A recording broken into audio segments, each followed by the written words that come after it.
this video, we will discuss about most beautiful item for each query. You are given a 2D integer array items where items of I equals to price comma beauty denotes the price and beauty of an item respectively. You are also given a zero indexed integer array queries. For each queries, you want to determine the maximum beauty of an item whose price is less than or equals to that query. If no such item exists, then the answer to this query is 0. Return an array answer of the same length as queries where answer of j is the answer to the jth query. So what they are saying is that in the input we are given two arrays, one is items and the other one is queries. In this items, for every element we are having two values. The first one denotes the price, so this is the price, and this denotes the beauty. And we are given an array queries. Now we need to find out the answer for each of the queries. So we want to create an answer which will be of the same size as the queries, and for each query we need to find out the maximum beauty out of these items where the price is less than or equals to this particular query. So basically what they're saying is that, so this first query is 1, right? So in items, we need to find all those items where the price is less than or equals to 1. Then out of all those items, whatever is the maximum beauty, that will be the answer for this particular query. So for this one, we are having only this one item where the price is less than or equals to 1, right? Rest all are greater. So the maximum beauty will be 2 only. So in this case, it will be 2. Then if we see for this 3, then we need to find all the items where the price is less than or equals to 3. So we are having these 3 items. Now out of these, the maximum beauty is 4, right? So for this query, the answer will be 4. So this is how we need to check for all these queries and return this answer vector. So now one of the straightforward brute force approaches that we take each of the query, we find all the items where the price is less than or equals to that query, and then we find out the maximum beauty for that price and we write it in our answer array.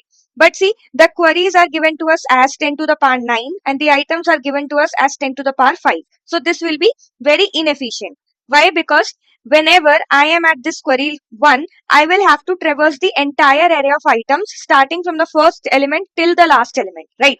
So I would be doing n cross m operation here. So now how can we optimize it? So one of the possible ways is that, let us suppose I sort this items array on the basis of this price. Then what will the array look like?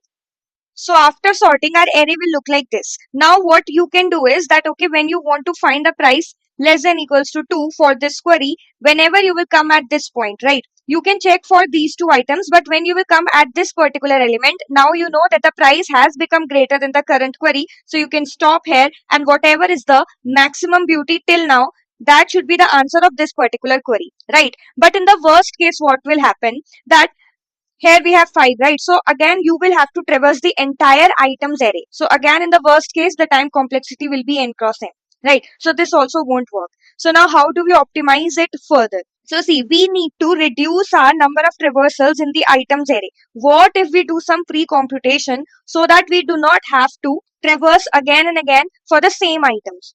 So see, if I remove this, when I am at price 2, I know that for all the items where the price is less than or equals to 2, the maximum beauty is 4, right? So now when I come at this 3, when I come to the next price, then I only need to check for the items where the price is equals to 3, because for less than equals to 2, I am already having the maximum value, right? Then for this equals to 3, whatever are the prices, I need to consider all those prices and I need to consider this maximum. Then out of all these, whichever will be the maximum beauty, that will be the answer for prices less than equals to 3, right? So how do we implement this? So see, if I sort this queries array, if I sort this, then what I will get? It will be 1, 2, 3, 4, 5, 6, right? So now if you see, when in the queries I am here and in the items I am at the first element. Now here the price is 1. The query that is given to us is 1. So in items we need to identify all the elements where the price is less than or equals to 1, right? And also you will have a maximum variable which will denote the maximum beauty that you have encountered so far. So here you will see that, okay, the price is 1 which is less than or equals to 1. So you will update your maxi and it will become 2, right? Then you will move forward here. Now you will see that the price is 2, right? Which is not less than or equals to 1. Then that means for this query, for this price 1, your answer will be 2, right? This was the maximum variable. So now we will move forward in our queries. So now the price has become 2. Now you will see that, okay, yes, this price is less than or equals to 2. So we will update our maximum with this 4, right? So maximum will become 4 now, and we will come here. Now you will see that, okay, now the price has become greater than 2. So now whatever is in the maximum, that will be the answer for this particular query, which is 4, right? Then we will move forward to the next query, which is 3. Then we will again see that, okay, this price is less than or equals to 3. So we can consider this, but here 2 is smaller than 4. So we won't update the maximum. So then we will move forward here. Again, the price is less than or equals to 3. Here the beauty is also greater than the maximum. So we will update the maximum to 5, right? Then we'll move forward. Then you will see that the price has become greater now. So for this query 3, the answer will be 5. Then we'll move forward. Then our price becomes 4. Now you see the price is here still greater than 4. Then that means for this also the answer is 5 only, right? So we will update it to 5. Then we'll move forward. Now the price is 5. Now you will see that the price has become less than or equals to 5. So here we will update our maximum with this 6. So our maximum will become 6 now. And then we will move forward. But now we have exhausted our items array, right? So then that means for this 5, the answer is going to be 6, right? And then for this item 6, since we have exhausted this array, whatever is the maximum that we have got till now, that is 6, that will be the answer for this query, right? So this is going to be your answer. Now see here, we had sorted this queries array, right? So we would have lost the original indexes, right? See, the original indexes were 0, 1, 2, 3, 4, 5, right? Now for this 3, initially the index was 1, but now it has become 2 here. So for this 3, the answer is at this particular index, right? You don't need to return this array as is. You need to convert them to the original indexes and then return it, right? So what we are going to do is, see, first of all, we will sort this array items on the basis of the price, right? Then in this queries, we will create another vector where we will store two things.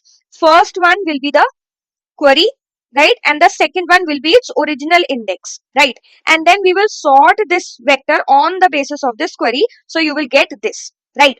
After sorting this, what you will do, you will keep a pointer here and you will keep a pointer here. You will keep on moving forward in this items unless and until the price of the current item is less than or equals to the current query, and you will keep on updating your maximum, right? And then as soon as you get a price that is greater than the current query, you will update the answer to that query with this particular maximum. So you will also create an answer vector whose initial size will be equals to the size of queries, and then you are having the original index of that query. So at that particular index, you can update the answer in your answer vector, right? And that is how we are going to approach this problem. So let's code it out now. So firstly, we will create an answer vector whose size will be equals to queries.size. Then we need to sort our items array. So it will be sort items.begin, comma, items.end, right? Now we need to transform our queries vector into a vector which contains both the queries and the indices, right? So we will create a vector of vector and let's name it int. So here the size will again be equal to queries.size and the vector will be of size 2 because we are storing two values here. One is the query and the other is the index. So now we will traverse inside the queries. So int I equals to 0, I less than queries.size, I plus plus.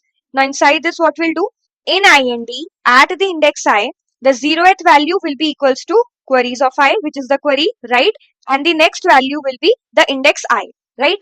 Now when we have created this vector, we need to sort this on the basis of the query, right? So when we'll write this, it is going to sort on the basis of the first element, which is the query in this case.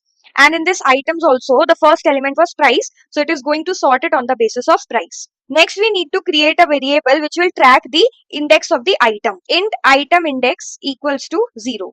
Next, we need one more variable for keeping track of the maximum beauty that we have encountered so far. So we'll create a variable maxi, which initially will be 0. Why 0? Because it is said that whenever we are not able to get the answer, in that case, the answer to that query should be 0. So now we will run a for loop for the queries, right? Because we need to answer our queries. So we will run the for loop for queries. Now inside this, what we'll get? So the query will be int of I of 0, right? And what will be the original index of that query? That will be int of I of 1, right? Now we need to traverse inside the items array to find out the maximum beauty, right? So for that, what you will do? First, you will check that while the item index is less than the items dot size, right? And the current items price, that is items of item index 0, is less than or equals to Q. So till these conditions are satisfying, we will update our maxi with the maximum of maxi comma items of item index comma 1, right? And we will also increment our item index every time by 1. As soon as the price becomes greater than the query, then we will update our answer. Whatever is the original index that we have got, at that particular index, we will update this maxi. And at the end, we can simply return our answer. So let's run this now. So our test cases are accepted. Let's submit this. So it got accepted. Thank you so much for watching. Please like the video and subscribe the channel.